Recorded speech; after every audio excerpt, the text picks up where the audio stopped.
In the beginning of this frightening story, we see a burning house where all the inhabitants have been killed. To find out who did this, we need to go into a flashback.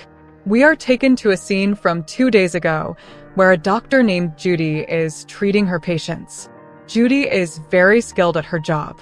Now, Judy's assistant, Pika, comes to her requesting a leave of absence to watch her boyfriend's baseball match.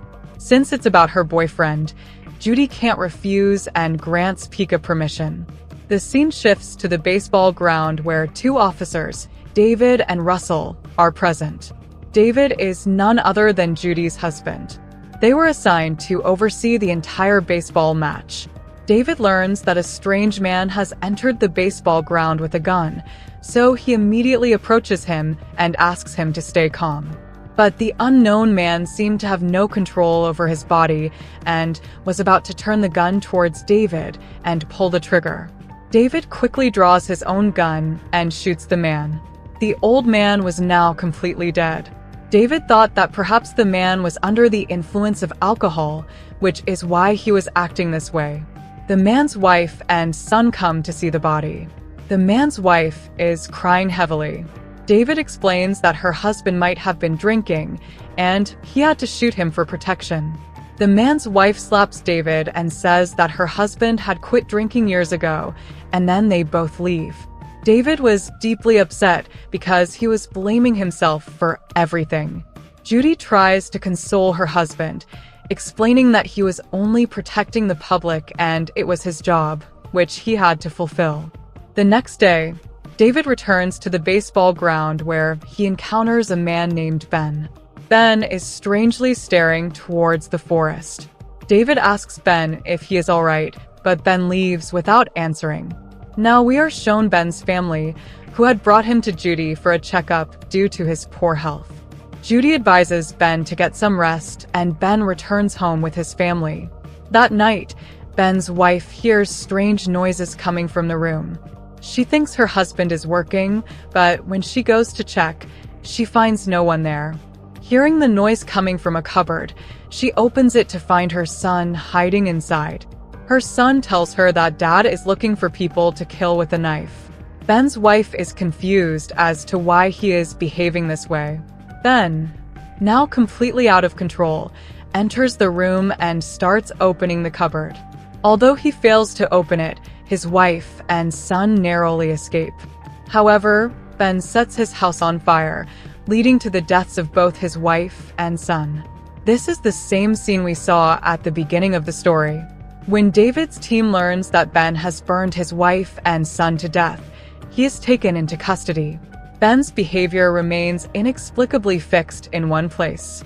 Meanwhile, David's department receives news that the body of a soldier has been found by the riverbank. David and Russell immediately go to investigate. The soldier's body is unusually decomposed. David suspects that their plane must have crashed, and they find the crashed plane underwater. David becomes suspicious because the river's water flows into the city, where people drink it. David and Russell go to the water head office, where David asks an officer where the first water from the supply goes. The officer informs him that it goes to a man named Rory's house. Rory turns out to be the same man David had killed. David suspects that something in the soldier's body might have contaminated the water, and since the first water went to Rory's house, it might be causing strange behavior. If this contaminated water spreads throughout the city, it could lead to more problems. Preventing the infection now would be difficult. Therefore, David goes to talk to the mayor, insisting that they need to stop the city's water supply. However, the mayor dismisses David's concerns and tells him to leave. David, not willing to give up easily, decides to shut off the water supply despite the mayor's refusal. His concern for the city outweighs his regard for the mayor. David then notices that Ben is lying in an unusual position with blood coming from his nose and mouth. David suspects that Ben might be dead, but suddenly, Ben starts behaving like a zombie and even tries to attack David and Russell. It's clear that Ben has been completely affected. Russell tries to contact the rest of the team but finds no network coverage. David goes outside to try calling, but then hears noises coming from the nearby doctor's house. David immediately goes to check the clinic and is shocked by what he sees: a patient lying on a stretcher with stitches on both eyes and mouth. David wants to help with a scalpel, but the clinic's doctor attacks him from behind. David, who is injured, defends himself and ends up killing the doctor.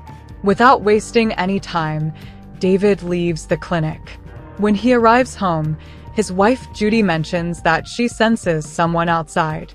Moments later, a group of soldiers bursts into their house, capturing David and Judy and putting them on a bus.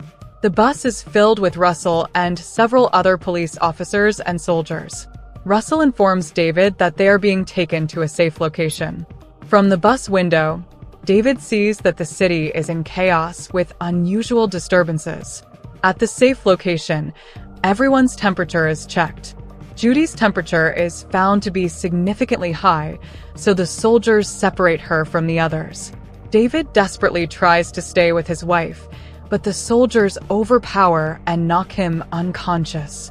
A little while later, when David regains consciousness, he starts asking others about what is really happening. Kevin explains that the soldiers have sealed off the entire city and that anyone attempting to leave will be killed without question. The virus has spread through the city via the water supply, gradually affecting people through water, air, and physical contact. Despite these dire circumstances, David refuses to stay trapped. He quickly climbs onto a military vehicle and reaches his office, where he retrieves a gun for protection. David is soon joined by Russell, whose body temperature is slightly elevated. They both head out to rescue Judy. Meanwhile, Judy is tied to a stretcher along with other women. She hopes to leave soon, but then sees a man, who is none other than Ben, now a zombie, killing the women. Judy's assistant, Becca, is also there and is next in line to be attacked. As Ben the zombie approaches Becca, Judy screams to draw his attention, causing him to move towards her instead. As the zombie attempts to kill Judy with a sharp weapon, David arrives just in time and shoots him. David then plans to get Judy and the other women out, but they are surrounded by soldiers.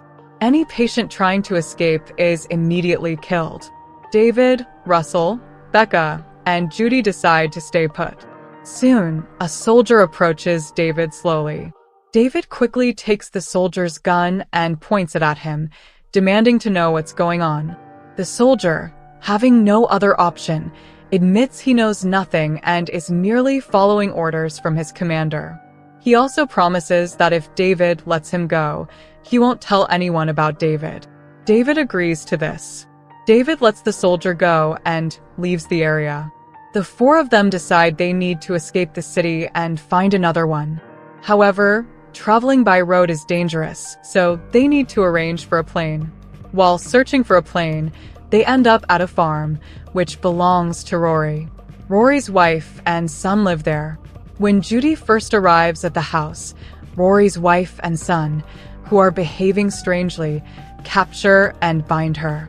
David arrives shortly after and is also attacked by Rory's wife. It becomes clear that both Rory's wife and son have turned into zombies and are trying to kill David and Judy.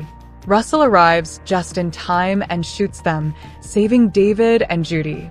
However, Judy notices Russell's increasing aggression and warns David to keep an eye on him, suspecting he might also be affected by the virus and could turn into a zombie.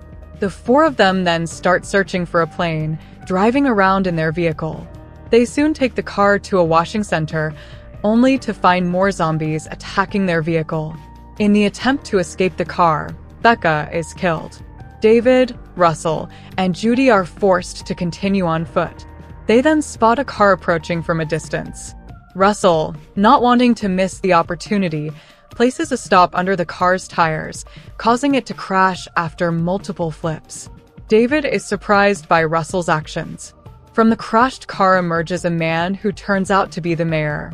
Russell, in a fit of rage, draws his gun, intending to kill the mayor, but David calms him down. David asks the mayor to explain what is happening. The mayor reveals that the crashed plane was carrying a strange virus intended for use during wartime. Due to issues with different countries, the plane crashed into the water, causing the virus to spread completely. As a result, anyone who comes into contact with the water becomes infected and turns into a zombie. David decides to leave the mayor and move on. However, he becomes increasingly violent towards Russell because it is clear that Russell is also infected and will eventually turn into a zombie. Despite this, David keeps Russell with him for the time being. The three of them then reach a military base. Russell realizes he is infected and, knowing he will become a zombie soon, tells David to distract the soldiers so David can escape with Judy. With no other option, David agrees. Russell runs towards the soldiers, and the commander orders them to shoot him. Russell is killed, giving David and Judy a chance to escape. They cross the military base and reach a mall. David spots a large truck and goes inside to find the keys. Just as David and Judy are about to drive away in the truck, two zombies attack them. Instead of fleeing, David and Judy confront the zombies together. They manage to defeat the zombies and prepare to leave.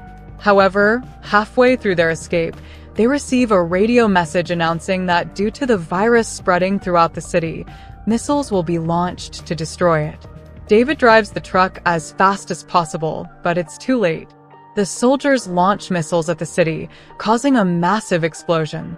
David's truck overturns due to the blast. Both David and Judy are seriously injured but manage to survive the explosion. As they emerge, they see that the entire city has been completely obliterated.